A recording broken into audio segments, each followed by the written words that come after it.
Take out.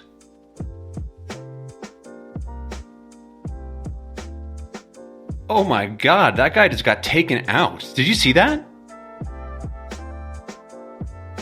Effectively doubles your throughput. Processors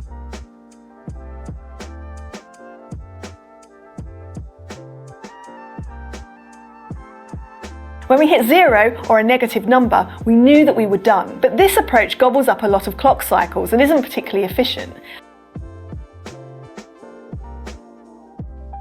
Give out.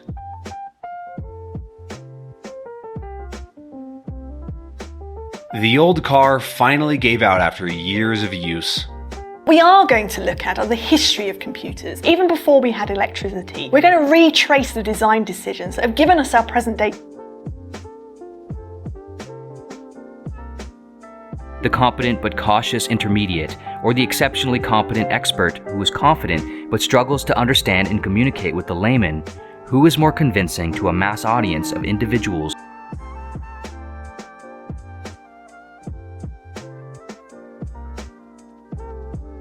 Take out.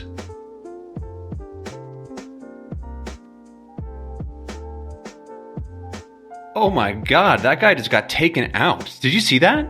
Pull back. The company pulled back from the deal at the last minute. Material that is now interesting, authentic, but not too difficult. There is a shortage of that kind of material, but it does exist. And so here again,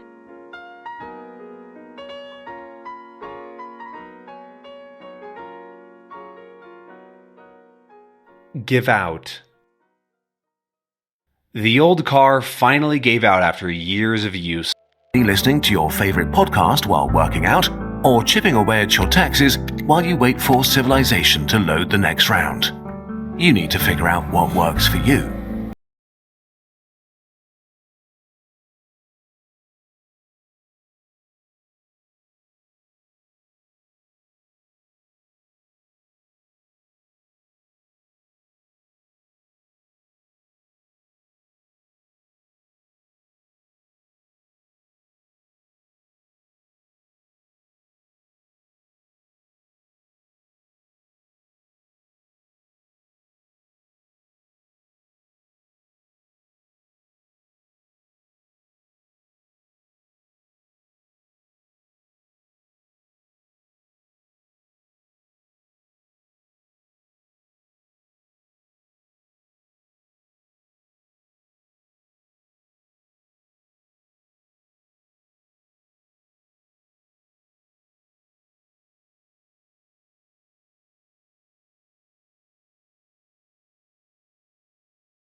Entire process for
took 1,474 seconds to complete the 100 words.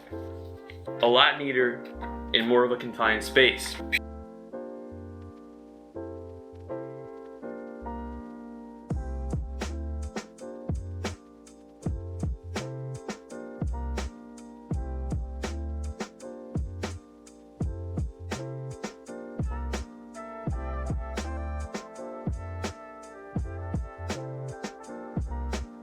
Get off. Took one.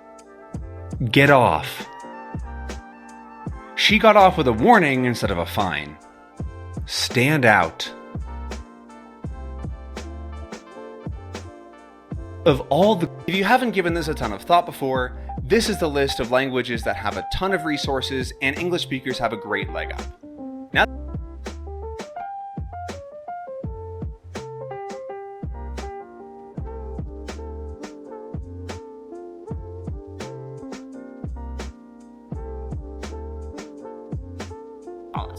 You have an array of numbers that you're reading in, one after another, and after each number you want to print the median of all the numbers thus far. So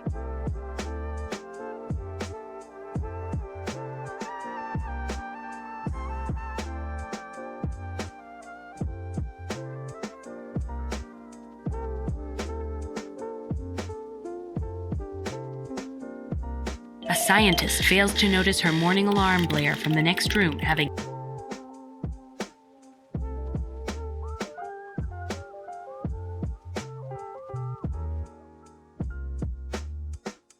took 1,474.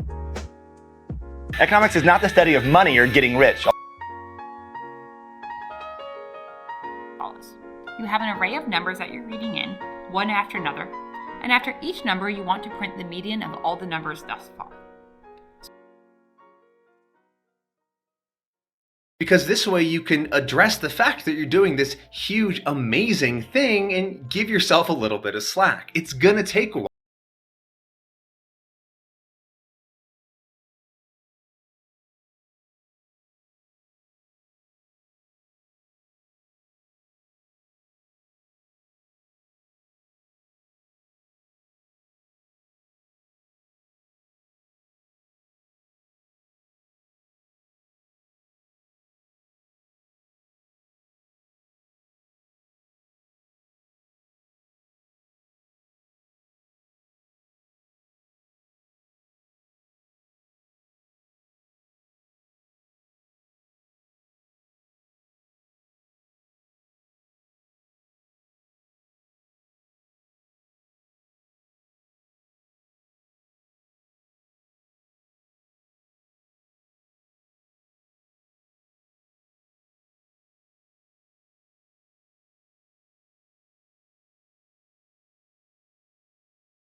To stop,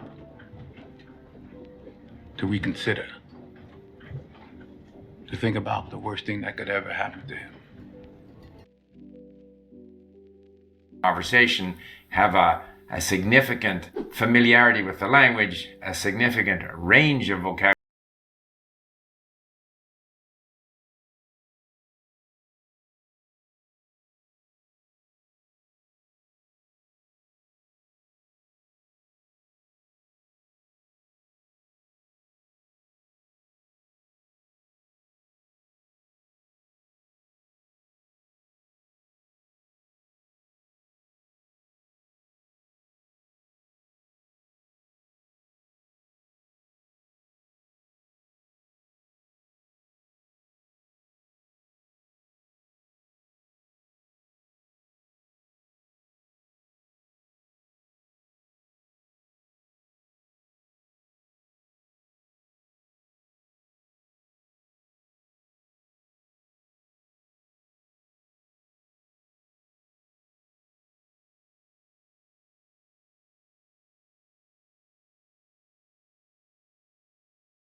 Take up.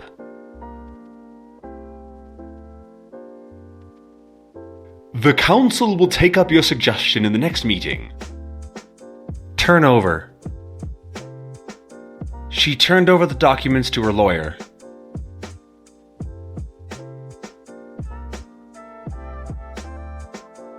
Break out. A fire broke out in the building.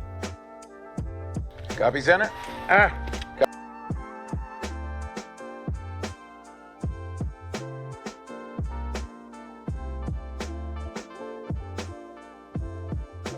Give up. My dad gave up alcohol over a decade ago.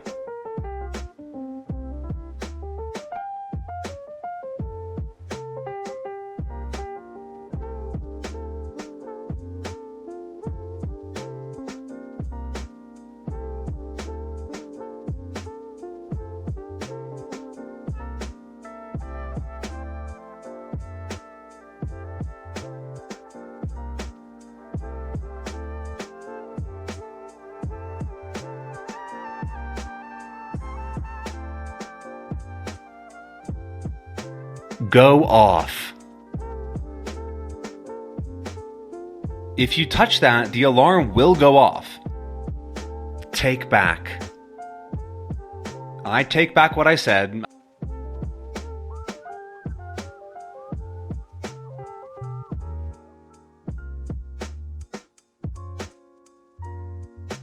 Go off.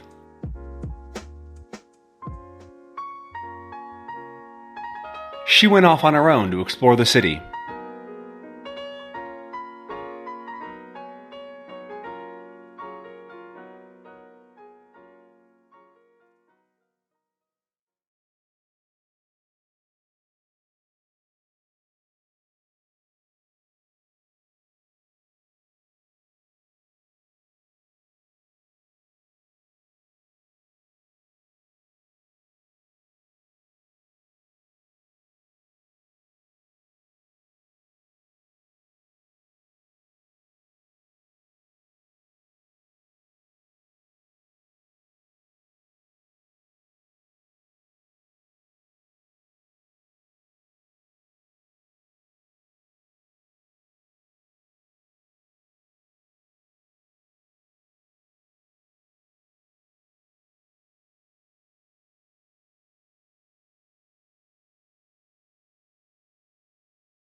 Most people intuitively blame it on their nerves. But why does being nervous undermine expert performance?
Bring up. Many parents find it challenging to bring up teenagers. Catch up.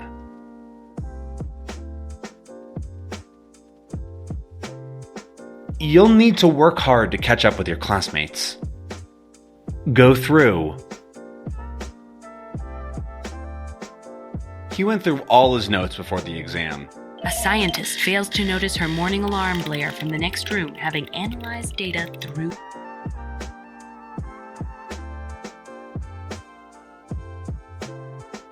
Give in.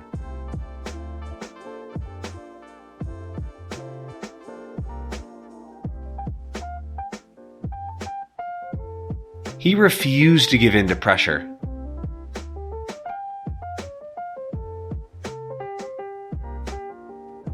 Turn off. I had a bad experience last year and it turned me off broccoli for good. Turn up. Many guests turned up to the party unexpectedly. Get down.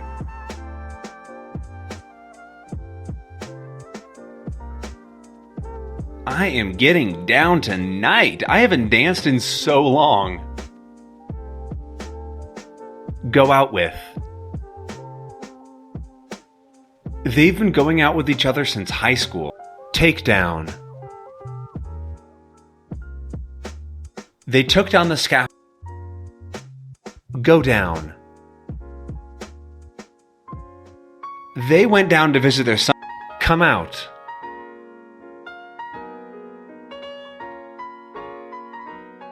I'm sorry for offending you. That came out all wrong and wasn't what I meant. Pass on.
The school put on a play for the end of year celebration. When we hit 0 or a negative number, we knew that we were done. But this approach gobbles up a lot of clock cycles and isn't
said Basil Hallward, looking him straight in the face. "Every portrait that is painted with feeling is a portrait of the artist, not the sitter." Sitter.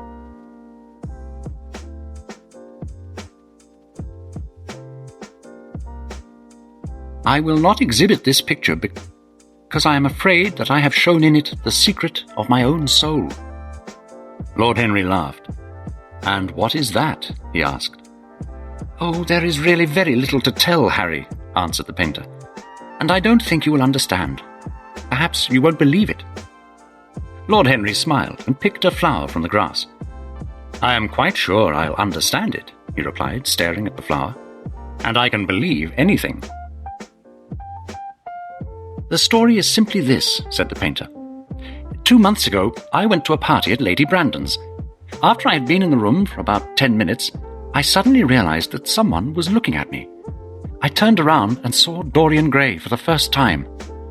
When our eyes met, I felt the blood leaving my face. I knew that this boy would become my whole soul, my whole art itself. "What did you do?" "We were quite close, almost touching. Our eyes met again.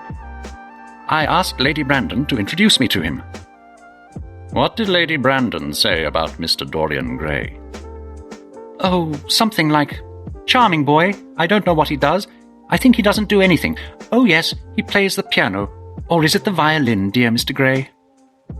Dorian and I both laughed, and we became friends at once."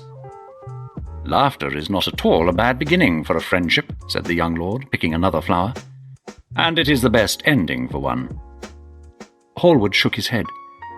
"You don't understand what friendship is, Harry. Everyone is the same to you." "That's not true," cried Lord Henry, pushing his hat back and looking at the summer sky. "I choose my friends for their beauty, and my enemies for their intelligence.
Fond.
Mr. Dorian Gray is waiting in the house, sir, he said.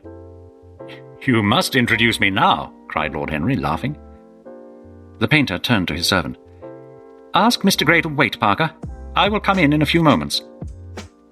Then he looked at Lord Henry. Dorian Gray is my dearest friend, he said. He is a beautiful person. Don't spoil him. Don't try and influence him. Spoil.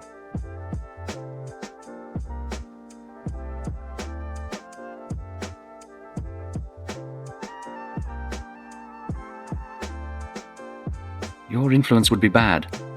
Don't take away from me the one person who makes me a true artist. What silly things you say, said Lord Henry. Smiling, he took Hallward by the arm and almost led him into the house. Chapter 2.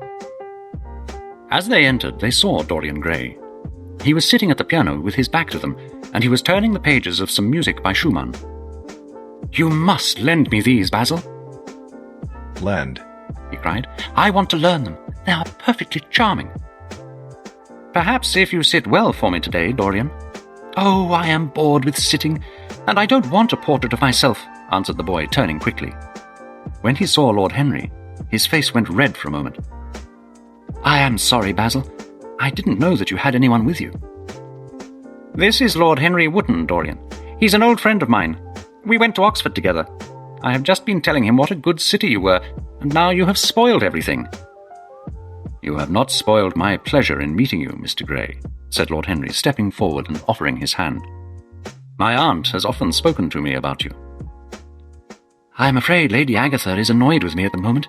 I promised to go to a club in Whitechapel with her last Tuesday, and I forgot all about it.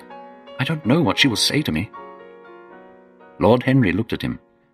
Yes, he was certainly wonderfully handsome.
He has a very bad influence over all his friends. Dorian Gray stood while Hallward finished his portrait. He liked what he had seen of Lord Henry. He was so different to Basil, and he had such a beautiful voice. After a few moments, he said to him, Have you really a very bad influence, Lord Henry? As bad as Basil says? Influence is always bad. Why? Because to influence someone is to give them your soul. Each person must have his own personality. Turn your head a little more to the right, Dorian, said the painter. He was not listening to the conversation, and only knew that there was a new look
dreamy eyes. "I will go out to the garden with you. It's horribly hot in this room." "Don't keep Dorian too long," said the painter. "This is going to be my best painting." Lord Henry went out to the garden and found Dorian Gray holding a flower to his face. He came close to him and put his hand on his shoulder. Dorian Gray frowned and turned away. Frowned.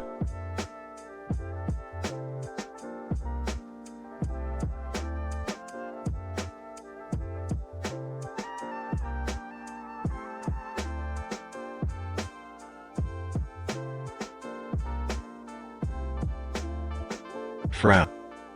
He liked the tall young man who was standing by him. His dark, romantic face interested him. There was something in his low, musical voice that was fascinating. But he felt a little afraid. Why was this stranger having a strong influence on him like this? He had known Basil Hallward for months, but the friendship between them had not changed him. Suddenly, someone had come into his life and turned it upside down. Someone who seemed to have the key to the mystery of life itself. And yet, what was there to be afraid of? He was not a schoolboy or a girl. It was silly to be afraid. "Let us go and sit out of the sun. I don't want you to be burnt by the sun." "What does that matter?" cried Dorian Gray, laughing as he sat down on the seat at the end of the garden. "It should matter very much to you, Mr. Gray." "Why?" "Because you are young, and to be young is the best thing in the world." "I don't feel that, Lord Henry." "No, you don't feel it now. Some day when you are old and ugly, you will feel it terribly. Now, wherever you go, you charm the world. Will it always be so? You have a wonderfully beautiful face, Mr. Gray." "I don't think—" "Don't frown. It is true. The gods have been good to you. But what the gods give, they quickly take away. You have only a few years.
I would give my soul for that." "I don't think you would like that, Basil," cried Lord Henry, laughing. "I certainly would not, Harry," said Hallward. Dorian Gray turned and looked at him. "You like your art better than your friends." The painter stared in surprise. Why was Dorian speaking like that? What had happened? His face was red, and he seemed quite angry. You will always like this painting.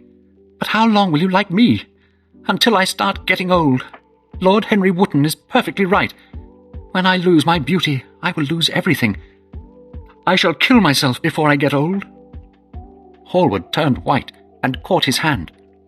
Dorian, Dorian, he cried. Don't talk like that. I have never had a friend like you, and I will never have another. How can you be jealous of a painting? You are more beautiful than any work of art. I am jealous of everything whose beauty does not die. I am jealous of the portrait you have painted of me. Why should it keep what I must lose? Hot tears came into his eyes as he threw himself on the sofa. You did this, Harry, said the painter angrily. Lord Henry shook his head. It is the real Dorian Gray. That is all.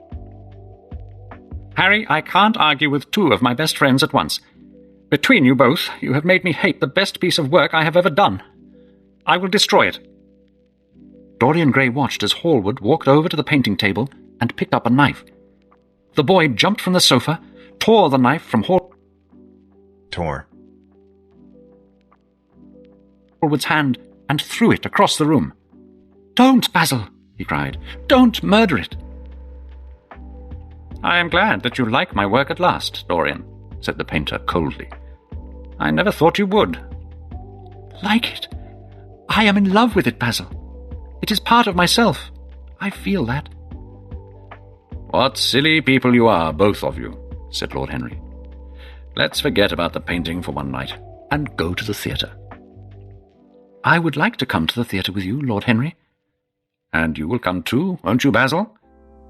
I can't, said Hallward. I have too much work to do. Well, you and I will go together, Mr. Gray. The painter bit his lip and walked over to the picture. I will stay with the real Dorian, he said sadly.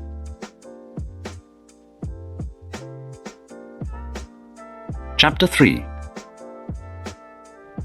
One afternoon, a month later, Dorian Gray was sitting in the little library of Lord Henry's house in Mayfair. Lord Henry had not yet come in. He was always late. Dorian Gray was bored, and once or twice he thought of going away.